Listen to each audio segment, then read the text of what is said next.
Hi, Good morning. good morning. How are you? I'm very well, thanks. How are you doing? Good, thank you. How is the weather in Toronto?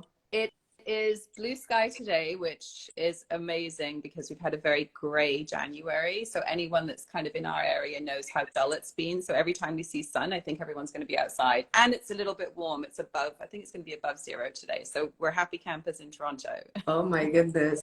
Yesterday was beautiful here in New York, and today is like I just want to stay inside and make some gluten-free banana bread. Our weather is usually similar, I think. Yeah. Okay, so we are here to talk about MS, and we both have MS. And I was just curious, what were your symptoms when you were diagnosed? Okay, well, I actually started, we were traveling when it happened, and I started feeling a tingling sensation in my lips, which I thought was strange, but obviously had no idea what it was. And then it started moving up to the left side of my face, where around my eyes started to go numb. And then all of a sudden, the left side of my face was numb. So I didn't actually, I still was able to talk. It didn't impact my movement in any way. So this went on for about a week. And then oddly enough, I know sometimes we don't take care of ourselves enough. I didn't actually go to the hospital or look into it. I thought, okay, finally after a week, I said I should go to the hospital and see what's going on. And I'd also read some things online that it might be Bell's palsy. And so there was just different things. So when I went to the hospital, they said, yes, we definitely need to send you in for an MRI. And then these processes can take some time, as you know. I think the diagnosis process can take sometimes for people years, in fact. But what I did do is I knew that there was a bit of a waiting list for a neurologist. So I did take it upon myself, where someone has suggested that I actually find a neurologist for myself, that we are here in Toronto or in this area that we're actually able to do that. So I knew within the town that I lived in that I wasn't able to, there was a long wait list. So I found a neurologist in Toronto that would see me a bit sooner. And we got scheduled in for the MRI. And that's when I came back with the results that there were some lesions on my brain, and that they said, we believe it to be MS. And I did then very soon after, while I was still going through this process, because I hadn't been sent through to the MS clinic yet, I also had another episode where I went the right side of my body went numb. But again, I didn't lose any functionality. It was just numbness. And that episode probably lasted about 6 to 8 weeks as well. Did you have any pain or only No numbness? pain. So it was just numb. So numb to touch. But again, I still had full movement. So within this time, that's when I was actually referred to the MS clinic in Toronto. So we have a very good clinic at St. Mike's Hospital. And I was fortunate enough to get in there, and actually fortunate enough to see one of the top MS doctors, the neurologist that I was assigned to. And then there was so much to absorb and take in. I think that's like when someone said to you, when my family doctor first said to me, it might be MS, I was very, very, very confused and I knew nothing about MS. So it was quite a shock to me. But then I was through that kind of 6 months. Then when I was taken through to the MS clinic, I knew I was with the specialists that kind of knew more about it. Yeah. And this was in 2018, right? Yeah, so I was diagnosed 5 years ago. I'm 46, and I think from the research I've done, I understand that a lot of the times people are diagnosed younger. So it's not as many, and there's definitely a lot of us that are a little bit, I don't want to say I'm old, but I'm kind of, I'm not in my 20s anymore. So I was diagnosed, yes, 5 years ago. Okay. And what made you take like the natural holistic route? So when I was first diagnosed, I always had a holistic approach to life, is kind of how I've always lived. So I've always been open to different approaches. And so when my neurologist wanted me to take medication, obviously from day one, and I will just say, firstly, what I do want to say is anyone that's taking medication and they've made that decision, that's the right decision for you. I don't think poorly of anyone for taking medication. It has to be the right choice for you. So I was definitely exploring the option of taking medications, but I also knew that I wanted to explore the possibility, if there was one, to go the natural route. So I began to do some research, and that's where I found Dr.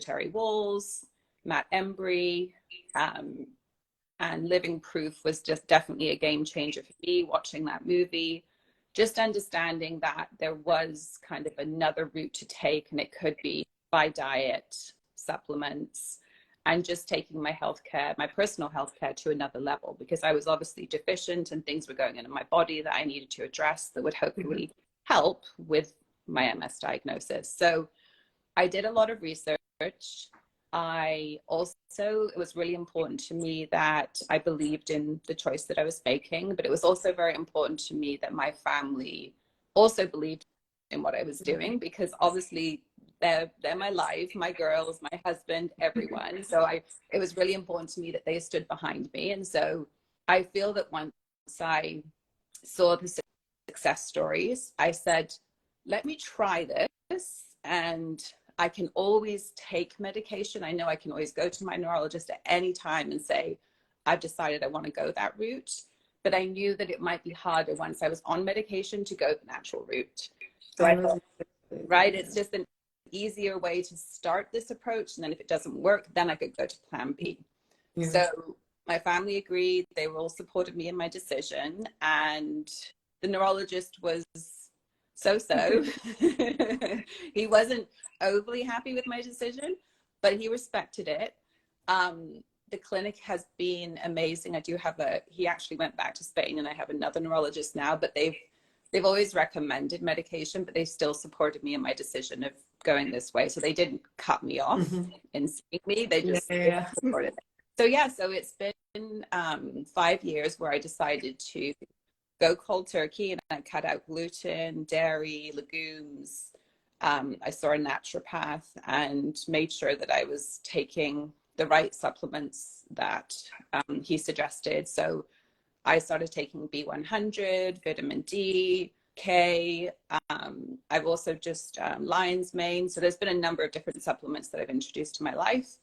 And then also we know that number one is healthy eating and vegetables. Yes, a lot. That's a lots of vegetables. Yes. I want to ask you one more question. Actually, a few more questions. But what would you say to somebody who was just newly diagnosed? I know it's so terrifying when you get the news and you don't know.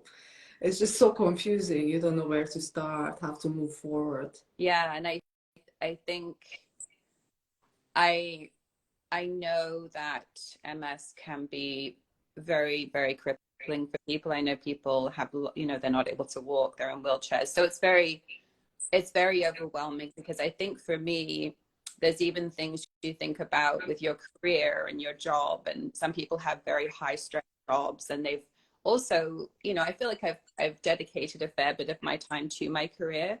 So I definitely felt a sense of fear of multiple things, which included, am I going to be able to walk in the future? Am I going to be able to continue with my job? I know this sounds drastic, but live long enough to see my grandchildren.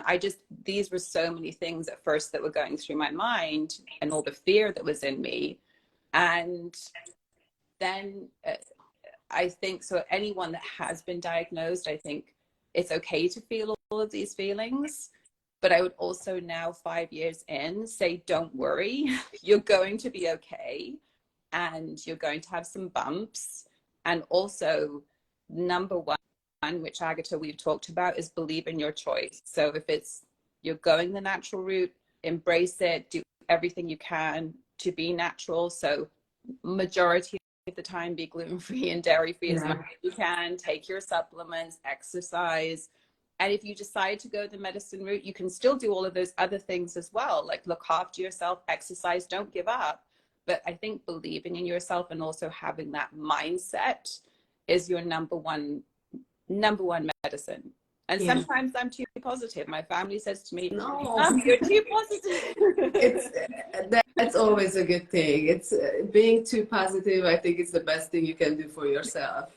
And I would add one more thing what you just said, like don't just take the pill and think like, oh my God, I'm gonna be okay. You still have to do healthy eating and take care of yourself. That's right. The pill is not gonna just make MS disappear, That's right. And unfortunately. exactly, it's never.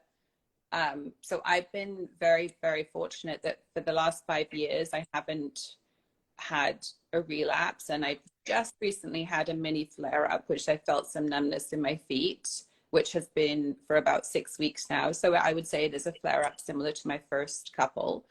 Um, so it's a reminder that MS is still a part of my life. It hasn't disappeared. I still need to focus on it. I know that you've, recently set up these great support groups where I've been able to join. And I think that's also very important to people that have first been diagnosed. Join support groups, follow people on Facebook, but make sure that it's positive and it empowers you to be someone that's living with MS in a positive light. Yeah. Because that's what we need. And if you can join support groups like yours, I know the last couple I've joined, I've just come away feeling fantastic and feeling empowered by it instead of feeling low and down that this is happening to Yeah. me. Yeah.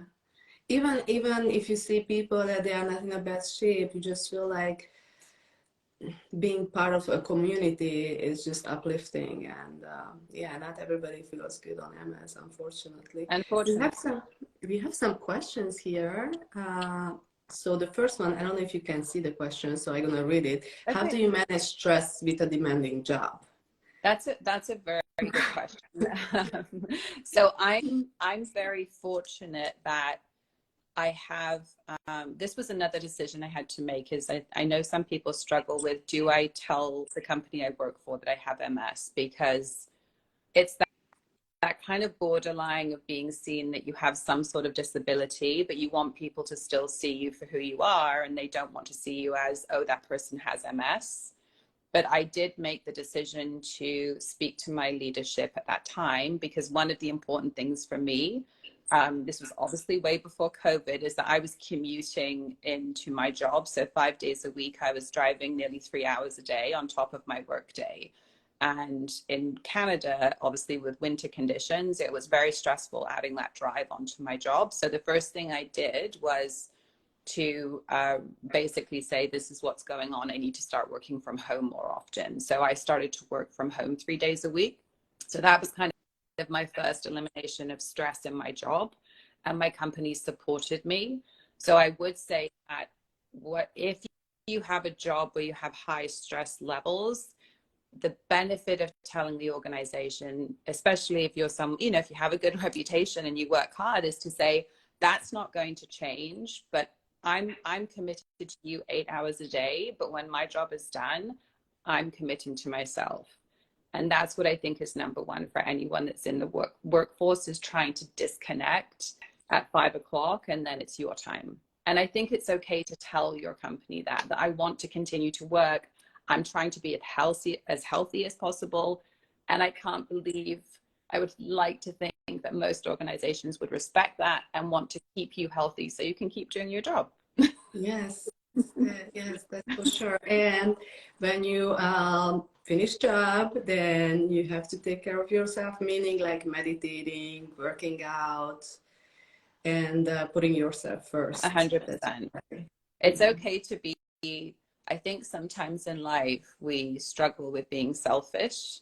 And I think when you have an illness, you have to be selfish and you have to make the decisions that are right for you based on how you're feeling and what's going to help keep your stress levels down, help hopefully keep you with a longer, healthier life. Yes.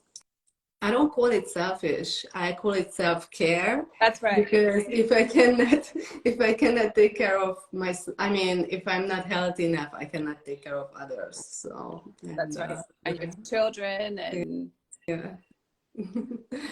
Um, true to somebody is asking, I don't know if you can answer these questions in a way, but somebody's asking, can remitting MS eventually turn to progressive stage? I think the answer is unfortunately yes. I think there's unknown. There's always an unknown. So there's unknown in medication. There's unknown in going the natural route. We live with the unknown, and I think probably everyone that's watching this that has MS knows the fear of MS that it brings to you, and especially if you. Most recently, when I did have this kind of flare up, I reached out to the clinic and spoke to a nurse, and she said, "Oh, well, you're not actually having a relapse. This is a flare up." And I said, "Oh, interesting. What's the difference?" Yeah. What's the difference? I don't know. And she said, "A relapse is when I can't lift my foot. I've lost my vision." So that is what they determine a relapse. And she said, sometimes people will recover and some people won't. So there's the possibility you could have a relapse and you lose your sight. Like these are the reality of the conversations you're having. So there's always this element of fear and there's always this element of unknown. But I believe that's either way you go, medication or natural, Yeah. it's the fear we're all living with. Yes, and from the flare you can recover, right? I just want to Yeah, so from a flare they generally disappear. So it's just, and which was interesting because then to me I thought, oh, my first two episodes then were flares. They were not a relapse, but didn't lose any body functionality. Yeah. So whether that's good news, I don't know. Even after 5 years or 4 years, in my case, we still learn, right? It's I was just sharing it.